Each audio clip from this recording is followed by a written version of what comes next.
이슈의 중심 최경영의 최강시사. 네, 여의도 최고의 전략가 정치 구단 국민의힘 김재원 최고위원과 여의도 정치 구석구석을 들여다봅니다. 월간 김프로의 정치학 김재원 국민의힘 최고위원 나오셨습니다. 안녕하십니까? 안녕하세요. 예, 그 마스크 불편하시면 떼셔도 됩니다. 제가 하고 있으면 되니까요. 예, 네. 예. 그 공명선거 추진단장을 지금 국민의힘에서 맡으셨어요? 네. 예. 공명선거 추진단장인 맡으셨는데 또 각종 의혹들도 계속 나오고 있어서 참 곤혹스러우시겠습니다. 기본적으로 이제 우리 당의 후보들을 보호하는 역할이 기본인데요. 예. 후보들을 보호한다는 것도 먼저 그 상대방의 공격에 대해서 그 실체 관계를 파악을 해야 그에 대해서 대비를 할 수 있기 때문에 사실상은 이것이 이제 과거 말하던 후보자 검증 문제와 같이 연결이 되고 그 과정에서 뭐 법률 지원이라든가 여러 가지 정치적 대응 문제가 같이 그 포함이 되는 그런 상황입니다. 아, 검증도 같이 하는 겁니까, 여기서? 그것이 검증이죠. 이제 네거티브 대응이라는 것 자체가 결국은 검증과 같이 결부가 될 수밖에 없습니다. 아, 예. 그런 거군요. 네. 예. 특히 이제 우리 당에 지금 후보자들의 경선이 막 시작되기 때문에 예. 어떤 후보 한 분을 위해서 지금 당이 움직일 수가 없는 상황이거든요. 그러면 자연스럽게 예. 일단 그 사실관계 확인 작업은 필요한 상황입니다. 지금 상황이 뭐 고발 사주 의혹, 그 제보 사주 의혹 뭐 이 연결이 될지 안 될지는 모르겠습니다만은 서로 간의 그 의혹들이 팩트로 확인된 거는 고발 사주 의혹 쪽이 좀 더 많은 것 같고요. 네. 예. 그 손준성 검사는 손준성 보냄의 손준성은 검사인 걸로 국민의힘에서도 인정하는 듯한 분위기가 좀 감지되고 있습니다. 아니 근데 저희들이 인정하고 인정하지 않고의 의미도 예. 사실은 의미가 없는 것이 의미가 없습니까? 왜냐하면 이것은 예. 이제 수사 결과 밝혀져야 되거든요. 예. 그러니까 이제 손준성으로부터 김웅으로 전달이 되었느냐는 부분은 지금 공수처에서 수사를 하고 있지 않습니까? 예. 그리고 그 과정에서 김웅 의원뿐만 아니라 손준성 검사도 저는 뭐 이렇게 저 보도에 나오면 손준성 검사라고 입력을 하면 손준성 검사가 되고 예. 또 손준성이라고 입력하면 손준성이라고 되고 그래서 그 전화번호가 맞다라는 것이 밝혀졌다면 어쨌든 발신자가 손준성이 아니겠느냐 저도 그렇게 생각을 하는데 예. 그러나 당사자가 뭐 그래도 수사를 해본 경험이 출중한 검사가 그렇죠. 예. 저렇게 강력하게 부인하니 뭔가 사정이 있지 않느냐. 정말 그냥 단순히 부인하고 있는 것으로 보기에는 뭔가 좀 다르다라는 그런 느낌도 있습니다. 그래서 이 부분을 공수처에서 빨리 수사를 해서 끝내줘야 되지. 예. 이게 사실 그렇게 복잡한 사안도 아닐 수도 있지 그러니까요. 않습니까? 예. 그런데 지금 벌써 컴퓨터 다 들고 가고 압수수색 다 하고 예. 해서 얼마나 시간이 지났습니까? 그죠? 근데 뭐 그런 상황에서 보면 뭔가 곡절이 있지 않느냐라는 생각입니다. 김기현 원내대표가 한 말 있잖아요. 손준성이 진짜 검사라고 하더라도 손준성에서 김웅으로 넘어간 것이 문제가 될 게 없다. 그게 왜 문제냐는 식의 이야기가 있었거든요. 그 부분은 제가 판단하기로는 예. 손준성이 김웅으로 보냈다면 예. 그것은 이제 지금 윤석열 총장을 끌어들여서 이 사건을 만들었기 때문에 문제가 우리가 정치 문제로 된 것이지 예. 손준성 검사가 김웅으로 보냈다는 것은 사법적인 문제잖아요. 검찰이 문제죠. 그렇죠. 그래서 그렇죠. 처음부터 그냥 예. 이 사건을 배경이 손준성 검사가 김웅 의원에게 보냈다. 이 둘을 수사해라. 예. 뭐 그랬다면 우리가 이렇게 끌려 들어갔겠습니까? 이 사건에. 또 더 한 가지는 그렇게 해서 그냥 최강욱 의원이 고발이 돼서 처벌을 받았거든요. 예. 벌금 그리고 80만 원. 예. 뭐 어쨌든 예. 범죄가 드러나서 처벌을 받았거든요. 1심, 2심 이제 진행 중이니까. 그렇죠. 어쨌든. 예. 예. 그러면 이 부분에 집중을 해보면 그냥 범죄가 드러난 사건이다. 그러나 나머지 이 부분에 손준성으로부터 김웅으로 전달이 되었다면 그분의 위법 여부는 그렇게 따지면 될 일이지 않느냐라는 생각이고 우리 당에서 고발한 것은 그것은 범죄 혐의를 고발한 것인데 왜 우리 당이 고발한 것까지 문제를 삼느냐라는 방어적 이야기죠. 저는 그 자체가 뭐 방어적 이야기다. 예, 그 자체를 잘못되었다고 생각해 보지는 않았습니다. 여당에서는 당연히 이제 그 꼬리 자르기라고 생각할 수밖에 없을 것 같고요. 또는 검찰이 그러면 앞으로 계속 그런 식으로 여당이든 야당이든 고발 사주해도 괜찮다는 이야기냐? 그것과는 별개라는 거죠. 그거는 아니다. 검찰이 처벌을 받든 검찰은 처벌을 받아야 된다. 아니 검찰이 처벌받든 안 받든 그것은 예. 사법적으로 수사기관에서 좀 수사를 하고 있지 않습니까? 예. 이제 그 이야기를 한 것이라고 봐요. 그리고 예. 더 한 가지는 이것이 이제 공수처가 개입을 했거든요. 예. 공수처가 개입을 해서 사실상 아무런 증거를 제시하지도 않고 평소 같으면 이런 사건 예를 들어 피해자가 고발을 했다면 피해자가 고소를 했다면 피의자로 입건하는 것이 맞아요. 그런데 예. 사건과 아무 관계 없는 분 더군다나 늘 고발장 들고 수사기관에 쫓아가서 고발하는 분 예. 이런 분이 고발장 하나 냈다고 해서 지금 야권에 1위를 달리는 지지율 1위를 달리는 그 유력 대선 후보를 피의자로 입건했다라고 발표를 하고 선거에 영향을 미치는 이 공수처 행위 자체가 이것은 정치 공작의 전면에 나섰다. 그게 정치적이다. 예, 그것이 정치적이고 예. 그리고 또 보통의 경우는요. 예. 수사상은 이 밀행성이라고 해서 기밀을 유지해 주거든요. 예. 왜냐하면 사람이라는 것이 고발만 당해도 기분이 나빠요. 뭐 우리 군대에서 말하는 공총에 맞아도 기분 나쁘다듯이. 천국왕 겨녀도 기분 나쁘듯이. 그렇죠. 근데 예. 그래놓고 그 피의자로 입건했다는 것을 백주대낮에 네. 그것도 이 민감한 시기에 굳이 발표를 해서 선거에 영향을 미친 자체가 잘못되었다는 거죠. 그러면 그 잠잠히 수사를 했으면 받아들이셨겠어요? 아니 공수처가 수사를 하는 것에 대해서 예. 그러면 빨리 이 수사를 통해서 밝혀달라고 했지 예. 왜 피의자로 입건을 해서 우리가 안 그래도 작년 재작년에 예. 이 이른바 수사권 조정 문제가 되고 공수처법이 등장할 때 얼마나 많은 우리 의원들이 희생해 가면서 막으려고 노력했습니까? 그때도 우리는 괴물 공수처는 안 된다 했거든요. 예. 정치 공작의 전면에 나설 거다. 예. 그런데 지금 나섰지 않습니까? 예. 이런 사태를 예견해서 이야기한 것이거든요. 그게 참 그 과거 그 법무부 장관 후보자들이랄지 뭐 이런 상황을 검찰이 그 들이댄 잣대로 생각을 해보면 정광석과 같은 압수수색과 기소를 생각을 해보면 이게 그때는 그러면 검찰은 정치적이었는가 정치적이 아니고 중립적으로 했었던가 뭐 이런 식으로 따지면 이게 한도 끝도 없는 논쟁이 될 것 같기는 합니다. 예. 그러나 예. 그때 당시 상황은 그 집권 내부에 집권자 내부의 문제였고 실질적으로 많은 비리 혐의가 축적이 되어 있었고 그에 대한 수사였지 않습니까? 그리고 예. 수사 결과도 지금 어쨌든 중형을 선고받았잖아요. 예. 그리고 정광석화와 같이 수사해서 빨리 결론을 내줘야 돼요. 그런데 지금은 예. 그 여권 인사조차 공수처가 조희연 교육감에 대해서 기소 의견을 내고 한 데 대해서 여권의 지지층으로부터 많은 비판을 받고 나서 이것을 만회하기 위해서 무리수를 뒀다. 뭐 그렇게 이야기하는 분까지 있어요. 여권 인사조차 공수처가 이런 일을 벌인 데 대해서. 그러니까 검찰만 수사하는 게 적당했다 이렇게 보시는 건가요? 아니 저는 그게 아니고 예. 공수처가 수사를 하려면 예. 공수처가 모든 사건을 이첩을 받아야 돼요. 예. 이첩을 받아서 자신들이 수사를 하면서 이 수사에 대해서 공정하고 합리적으로 수사를 하면서 적어도 검찰총장을 지낸 윤석열 그 후보를 입건을 미리 덜커덕해서 대외적으로 발표를 하고 해서 선거에 영향을 미치려는 행위를 해서는 안 된다는 거죠. 알겠습니다. 예.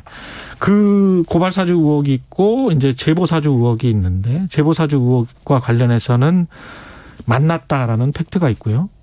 그다음에 그 전날에 파일을 100개를 다운로드를 받았다. 근데 관련해서 이제 조성은 씨는 그거 요새 사진 파일 다운로드 받는 거 몇 초 걸리지도 않는데 그거를 다운로드 받았다는 게 무슨 그렇게 중요한 그 우연히 그냥 그렇게 그냥 사진 100장 뭐 한 1초 2초에 받는데 요새 왜 우연히 이렇게 겹치나요? 그리고 예. 우리 저 서울 사는 사람들 예. 아주 친한 친구면 1년에 한 2-3번도 채 못 만나요. 그죠? 보통 부모 형제만큼 가까운 사람 1년에 4번 만난다는 통계도 있어요. 근데 우리 조성은 씨하고 예. 대한민국에서 제일 바쁜 국정원장께서 예. 1년에 3번씩 만나요. 한 번 만나서 5시간씩 같이 계시고. 그런 사이에 1년에 3번 만났습니까? 14개월인가요? 뭐 3번 만났다고 지금 밝혀져 있지 않습니까? 예. 해필이면 이번에는 예. 그 조성은 씨가 만나기 그 국정원장을 만난 8월 11일 날 그 전날인 8월 10일 날 오후 10시 넘어서 밤 10시 넘어서 이 파일을 다운로드 받거든요. 제가 보기에는 이 다운로드 받아서 USB 그냥 그 보관을 했다는 것이 아니라 예를 들어서 출력을 해서 다음 날 국정원장 그 박지원 원장에게 보여줬다? 보여주고 네. 이걸 지금 저쪽에서 자꾸 저 언론에 내자고 하는데 어떻게 하면 좋겠느냐라고 물어봤을 수도 있잖아요. 이건 그리고 이제 주장이십니다. 예. 예 그리고 또 이거는 순수하게 그냥 예. 가정이죠. 예, 가정입니다. 예. 그런데 우리가 그것만 가정을 하는 것이 아니고 사람이란 거는 원래 이렇게 자기의 논리를 이야기하기 위해서 조금 거짓말도 하는 것은 당연하지만 이야기하다 보면 부지불식간에 진실을 이야기하는 경우가 많거든요. 그런데 이분이 인터뷰를 많이 했어요. 근데 어느 인터뷰 뭐 TV 인터뷰를 SBS 하면서 인터뷰였던 것 같습니다. 가서 우리 원장님과 제가 원래 원했던 날짜도 아니고 그다음에 또 제가 배려받은 날짜도 아니고 곧 미국으로 간다는 뭐 저 SNS에 그 글을 많이 써놨던데요. 예. 그러니까 배려받은 날짜도 아니고 이 발행인이 그냥 치자고 들어간 날짜가 9월 2일이라는 거예요. 무슨 이야기냐 하면 이게 국정원장 박지원 원장하고 조성은 씨가 며칠 날 내자 이때까지 내자. 근데 다른 인터뷰에 보면 그 윤석열 총장이 이제 후보로 된 다음에 보도하자라는 자기 입장이 있었다고 이야기한 게 있어요. 예. 그리고 또 그러니까 저쪽에서는 일찍 내자 이렇게 이야기를 했을 수가 있겠죠. 예. 그럼 그 사이에 그러면 이때까지라도 좀 해달라. 뭐 예를 들어 뭐 미국에 가는 날짜 뭐 이건 전부 다 가정입니다. 근데 뭐 그런 식으로 이야기를 했다가 그냥 그 언론사의 입장에서는 자신들이 가장 필요로 하다 싶은 날짜로 보도를 하게 되었다라는 것을 부지불식간에 인정을 한 것이죠. 근데 우리 원장님과 제가 원했던 날짜라고 하는 걸로 봐서는 그날부터 계속적으로 언제 이것을 보도하는 것이 가장 윤석열 총장에게 타격을 가할 수 있겠느냐라는 것을 둘이서 협의를 했을 가능성이 농후하다는 것이죠. 지금 하는 말씀이 다 맞는다고 가정을 하더라도 뉴스버스가 9월 2일 날에 독자적으로 그러니까 그 의미 그대로 이진동 발행인이 치자라고 해서 쳐버렸어요. 그러면 그 박지원과 조성은의 만남 그리고 그 사람들끼리 무슨 이야기를 했든 간에 뉴스버스의 제보를 사주했다 국정원장이 그 링크나 점선이 실선이 되지는 않아요. 그러나 그렇죠? 그때 당시에 그 뉴스버스 기자의 이야기에 보면 계속적으로 이제 그 기사를 내자고 요청을 하고 있는데 제대로 파일을 다 주지 않는 거죠. 처음에는 다 안 주죠. 그렇죠. 취재에 응하지도 않고 취재에 응했다는 거는 보도 하루 전날이라는 거거든요. 9월 1일이잖아요. 그러면. 그렇죠. 그리고 바로 직전 8월 말에 또 만나요. 박지원 국정원장과 조성은 씨가 또 만나요. 8월 말에. 예, 8월 말에 8월 11일 말고 11일 말고 8월 보도 말에. 직전에 또 만나요. 그래서 예를 들어 우리는 그렇게 생각할 수 있죠. 아, 그거는 팩트입니까? 8월 말에. 보도가 다 나와 있어요. 아, 그렇습니까? 그래서 그러면 야 이제는 그냥 뭐 취재 응해라 해서 응했을 수도 있어요. 자, 이것이 제보 사주라는 말로 끝나는 것이 아니고 국정원법에 보면 정치관여죄가 있어요. 징역 7년이야. 벌금 자격정지 10년. 근데 이 정치관여죄는 국정원장이 자기 지위를 이용해서 특정 정치인에 대해서 반대 의사를 유포하면 그것이 정치관여죄예요. 그걸 유포하기 위해서 보도해라 하면 이것은 명백한 정치관여죄예요. 저는 그뿐만이 아니고 이번에 무슨 호랑이 꼬리를 밟았느니 내가 입을 열면 뭐 재미없다느니 이렇게 협박한 거 이것은 명백한 정치관여죄라고 봐요. 아, 협박 협박이라고 보세요? 협박이죠. 예. 내가 입 열면 재미없다 그러는 게 협박이지. 그보다 더 큰 협박이 어디 있습니까? 노웅래 의원은 그렇게 이제 국민의힘이 자신이 있으면 정보의 소집을 요구를 해라. 정보의 소집이 아니고 고발했잖아요. 후보 측에서. 아니, 그러니까 후보 측은 고발을 했는데 네. 그거는 고발은 일종의 이제 언론 플레이다라고 이제 주장을 하는 것이고 차라리 국회에서 네. 그냥 박지원 원장을 불러서 곧 부르겠죠. 물어봐라. 네. 그리고 정보의 소집을 정식으로 요구하면 그때 가서 이제 민주당 판단해 보겠다. 이건데 정보의 소집은 요구하실 생각이 그건 이제 원내에서 판단을 해야 되는데. 원내에서 판단을 하셔야 어차피 그 정기국회이기 때문에 어차피 오게 돼 있습니다. 예. 국회는. 어차피 박지원 국정원장 그렇죠. 국정감사니까 또 국정감사도 있고 국정원 예산도 감사도 있고 있을 거 아니에요. 뭐 예. 업무 보고도 있고 옵니다. 그건 뭐 예.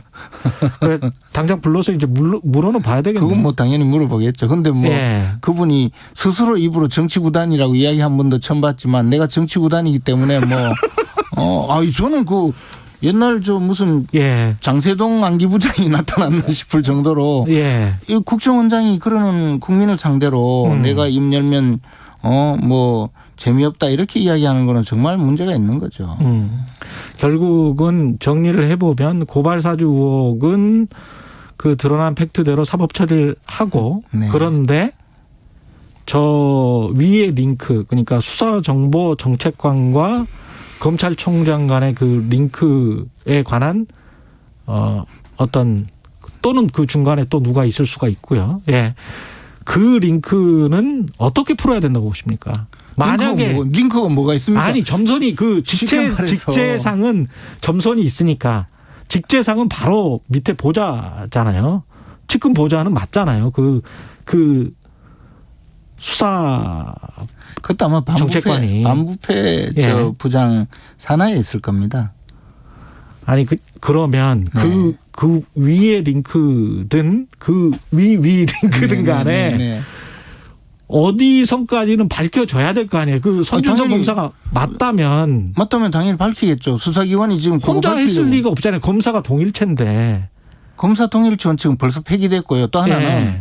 하나는 모든 일을 다 보고한다고 지금 가정하에 그렇지 않습니까? 그러면 예. 예를 들어 울산시장 그 선거 부정 사건은요. 청와대 여러 비서관 수석 비서관들이 수석 비서관실에서 전부 관여해서 벌어진 사건이거든요. 예. 그러면 대통령한테 당연히 보고하고 대통령이 원하니까 대통령이 가장 친구인 울산시장을 당선시키기 위해서 온갖 불법 행위를 저질렀다. 그러니까 대통령이 사법적으로 책임져라 이렇게 이야기할 수 있습니까?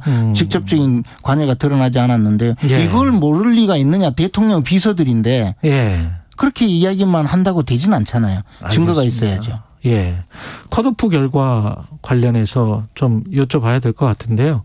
예상대로 된 것 같습니다. 그 감히 그 뭐 결과는 뭐 수치는 발표를 하실 수가 없다고 다 하니까. 아니 저도 뭐 전혀 들은 바가 없고 확인도 해보지 않았고 예. 그런데 지금 뭐 어쨌든 지금은 홍준표 후보 또 윤석열 후보가 예. 1, 2위를 각축을 벌이고 있고 예.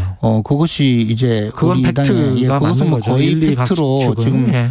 객관적인 수치로 나오고 있으니까요. 예. 이게 민주당의 그 경선도 보면 처음에는 1, 2, 3, 4, 5, 6등이 뭐 조금 지지율 조금 나눠 갔다가 결국은 1, 2위로 가다가 1위로 이제 수렴이 되는 형태인데 우리 당은 1, 2위가 아주 근소하게 계속 각축을 벌이지 않을까 생각합니다. 50대 50으로 결선해서는 하잖아요. 네. 당원 50. 네. 이게 확실히 지금 1차 나온 결과를 놓고 보면 또는 그거 안 보셨다고 하니까 감으로 놓고 보면 예. 그 윤석열 후보에게 좀 유리한 거 아니냐 이런 이제 언론 보도들이 나오고 있습니다. 제가 50대 50이어서. 제가 공명선거를 추진해야 되기 때문에 어떤 형태의 이야기도 생각도 하지 않고 있습니다. 절대 판단을 안 하려고 하시는 거군요. 예. 알겠습니다. 그 선거는 일단은 뭐 잘 경선은 진행되고 있다고 보시는 거죠? 어차피 판단은. 이 경선은 좀 시끄러울 수밖에 없거든요. 시끄러울 수밖에 없다. 네, 그렇지만 최대한 예. 우리 당이 이제 그 좋은 의미로 시끄러워지도록 만들어가는 것이 저희들의 역할이고 당 지도부의 역할이고요. 예. 다소 욕 먹더라도 예. 입을 다물고 있는 이유가 예. 후보자 입장에서는 늘 조금 불만이 있을 수밖에 없거든요. 그래서 그런 후보자들의 입장을 존중해가면서 그래도 당의 지도부에서는 후보자들 모든 분들 배려해가는 그런 과정이 필요해서 지금은 최대한 경선이 국민들 눈에 쏙 들어오도록 그렇게 만들기 위해서 노력하고 있습니다. 알겠습니다. 말씀 감사하고요. 김프로의 정치학 국민의힘 김재원 최고위원이었습니다. 고맙습니다. 고맙습니다. 네. 공정, 공익, 그리고 균형. 한 발짝 더 들어간다.